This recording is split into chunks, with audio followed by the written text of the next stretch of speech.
Déjà, je voulais dire merci à tous les gens qui font la queue. Parce que alors moi, quand je vais chez Franprix, au bout de 4 personnes, je pars. Et là, alors franchement, je- je- c'est même pas de l'admiration, là, c'est de l'incompréhension. Donc, je vous remercie énormément d'avoir la patience, parce que on a tout essayé et en fin de compte, on n'arrive pas à résoudre ce problème de caisse. Donc, c'est vraiment pas du mépris de notre part, mais c'est vraiment. Et là, vraiment, je vous admire, je vous remercie et ça nous fait énormément plaisir. Donc là, je vais vous parler d'un livre qui est exceptionnel. Alors, comme je le disais tout à l'heure, Alex Michaeli, désolé, hein, dans Son silence, c'est Kalman Levy. On l'a invité parce que, bon, et c'est pas un livre de poche, c'est évident, mais alors, je vais vous dire, on est à deux à l'avoir complètement craqué sur ce livre, qui est Marina Carrère-Dancos et moi-même. Euh, à tel point qu'on n'avait qu'un livre pendant nos vacances et qu'on se l'arrachait et qu'il a fini en 3 parties. C'est-à-dire qu'il restait la couverture, un morceau des 5 premiers chapitres, un morceau des 8e, et puis la fin que j'avais planquée parce que sinon j'aurais jamais lu. Et ça dépasse la notion du polar. Alors on a mis ça dans le polar, mais pour moi c'est un roman à part entière. Et alors ce qui est absolument extraordinaire, c'est que c'est son premier roman. C'est-à-dire que là je suis absolument fasciné, alors qu'on voit des vieilles barbes qu'on a écrit 50 et qui, on a l'impression qu'ils débutent, quoi. Je donnerai pas de nom, mais il y en a pas ici, mais je pourrais. Et donc, j'ai été fasciné par ce roman et je me suis dit, il faut absolument qu'il vienne à sa mort parce qu'il mérite d'être dans les, voilà, il mérite d'être dans les premières ventes, d'être dans les découvertes des gens. Alors, on est dans un pays bien sûr anglo-saxon, hein, puisque le monsieur il est anglo-saxon. Un couple idéal, alors comme moi, c'est-à-dire qu'il a du talent, il est beau, il est jeune et tout quoi. Voilà, tout moi. Et puis il est marié à une jolie femme, pas comme moi, qui a, voilà, voilà, c'est le couple idéal. Et un matin, on le retrouve absolument poignardé. Voilà, il est assassiné. Et il s'avère que, bon, bah, pour tout le monde, c'est elle qui elle l'a assassiné. Mais pourquoi? Parce qu'il n'y avait absolument aucune raison qu'il s'assassine. C'était vraiment des happy few. C'était des gens qui avaient tout pour... et là va commencer... je dis un polar, mais ça me gêne un peu. En fait, il y a deux versions des choses. Il y a la version des inspecteurs et puis il y a la version d'un carnet intime, qui est la version de cette jeune femme qui a... Alors, il faut dire aussi, c'est qu'elle ne parle pas. C'est-à-dire qu'elle le tue et après, elle ne dit absolument plus rien. Et il y a un inspecteur qui va essayer de... Un psychiatre, pardon, qui va essayer de la faire parler. Ça va être très, très, très compliqué. Vous voyez tout le travail de cet homme pour la faire parler. Puis il y a ce carnet intime où elle se raconte et elle raconte son mari. Alors je vais pas vous le raconter parce qu'on me reproche toujours que je raconte la fin et que voilà, ça tue le truc. Mais c'est absolument un merveilleux... Enfin, il a un sens de l'analyse psychologique, du suspense, enfin qui est... Moi, ça m'a laissé absolument... j'en lis plein, mais j'en lis beaucoup de romans et là, je suis quand même resté KO par ça. Donc, je voulais demander comment lui est venue cette histoire, si c'est basé sur quelque chose de vrai, ou si voilà, c'est pure imagination. First, I wanted to say thank you so much, Gerard. I'm so touched. You're amazing. Thank you. Je voulais démarrer en, Oui, elle me remercie. en Il me remerciant remercie, Gérard c'est normal. mille fois. Avec tout le bien que j'ai dit, bon, s'il me touché remerciait pas après ça, ça serait quand même. accueil. J'en ai fait des tonnes. Okay, Il so y a it comes- trois there are three raisons, answers to trois, the trois, question. trois éléments qui ont stimulé la Combination création de ce of, livre. Ma my fascination studies pour in la psychotherapy, psychanalyse, my ma love of passion Greek pour mythology, Agatha and Christie also my et love mon of amour de la Agatha tragédie grecque.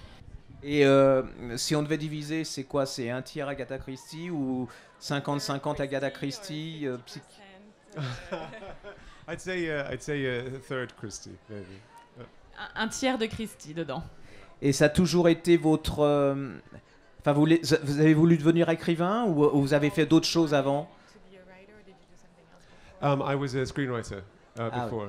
And, it was, J'étais I found it scénariste very, dans ma vie difficult passée, and, mais avec disheartening beaucoup de frustration, experience. et So I donc wanted to try j'ai to voulu write a devenir novel romancier where I pour really pouvoir try from contrôler start mon to finish texte the du story. début à la fin. et comment vous êtes venu cette histoire. J'ai grandi à Chypre et mon idée de départ est inspirée du mythe d'Alceste. C'est le mythe d'une femme qui se tue pour sauver la vie de son mari et quand elle ressurgit du néant, elle ne peut plus parler pour expliquer son geste. Mais enfin, vous tirez pas, hein, c'est Alceste, la mythologie, vous faites... non, parce que pour moi, la mythologie, ça me rappelle la 6e et bon, je me tirais littéralement. Donc, mais c'est vraiment très contemporain. Hein, c'est-à-dire qu'il a su retraduire dans le contemporain quelque chose qui est complètement mythique. Et d'où le talent. Alors, je ne connaissais pas l'histoire d'Alceste, donc c'est vraiment une surprise. Mais alors, ce qui me surprend, c'est le côté Agatha Christie. Pour moi, c'est pas Agatha Christie du tout.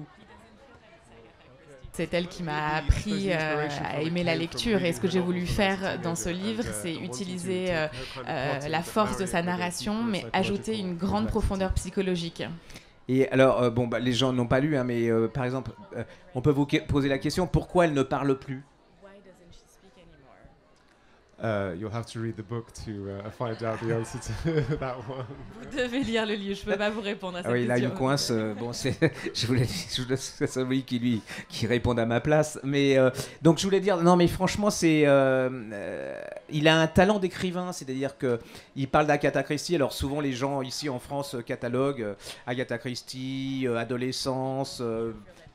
hyper bonne écrivain policière, point final, mais ça dépasse le côté Agatha Christie, c'est vraiment un écrivain. Donc, en plus, je ne sais pas si vous imaginez, enfin, j'espère que vous allez le lire, mais c'est un premier roman, c'est-à-dire que c'est absolument hallucinant. Je suis complètement tombé des nues en me pensant que ce monsieur-là, qui écrit un premier roman, écrit comme si c'était un homme mature avec un talent immense et tout.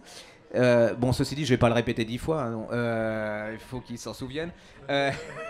Et donc, est-ce que vous êtes en train d'en préparer un autre, et dans le même sens, toujours avec l'importance de la psychanalyse ou pas?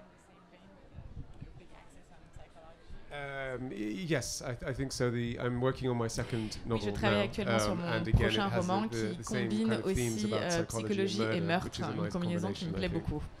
Et vous considérez, alors n'importe comment, c'est un truc à la con, enfin je veux dire c'est une question bête, à la française, est-ce que vous êtes un écrivain de romans policiers ou vous êtes un auteur à part littérature ou I would aspire to be.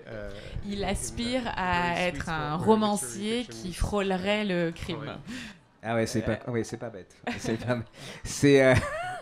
Ah oui, mais à mon avis, il va réussir. Donc. Non mais alors je suis un peu coincé là pour vous parler de ce bouquin parce que si je vous raconte l'histoire, vous allez ça tue le truc parce que je peux pas vous raconter l'histoire, je peux pas vous raconter la fin, je peux rien vous raconter parce que si je commence, on est foutu quoi. Donc moi.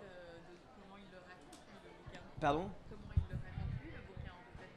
Je crois qu'il a une bonne formule. Bah oui alors allez-y. Je dis que c'est l'histoire d'une jeune peintre qui a beaucoup de succès et qui se retrouve à assassiner son mari et qui décide de ne plus jamais prononcer le moindre mot à la suite de ce crime.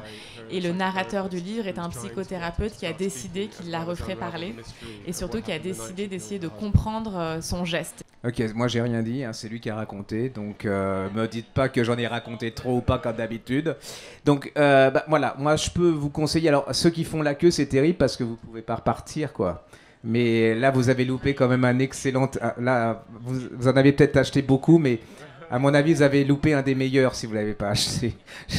C'est un peu méchant mais si vous n'êtes pas encore dans la queue, si vous n'avez pas acheté tous vos livres, précipitez-vous parce que franchement, c'est plus qu'un livre, c'est une expérience. C'est-à-dire, là, c'est vraiment, vous ressortez de là-dedans, vous avez lu quelque chose de différent, à la fois classique, à la fois intelligent, à la fois détendant, à la fois profond et à la fois surprenant. Donc, allez-y, là il va aller à son stand et puis vous en achetez un pour vous en achetez un pour faire un cadeau à vos amis et puis vous allez passer un excellent moment et puis vous allez surtout découvrir quelqu'un qui a énormément de talent. Ce qui me surprend beaucoup, c'est qu'il a un énorme succès aux États-Unis et en Angleterre et que c'est incompréhensible que cet homme n'ait pas plus de talent en France, alors qu'on voit certaines personnes, encore une fois dont je n'aimerais pas le nom, qui sont en haut des ventes et qui n'ont pas un cinquième de son talent. Donc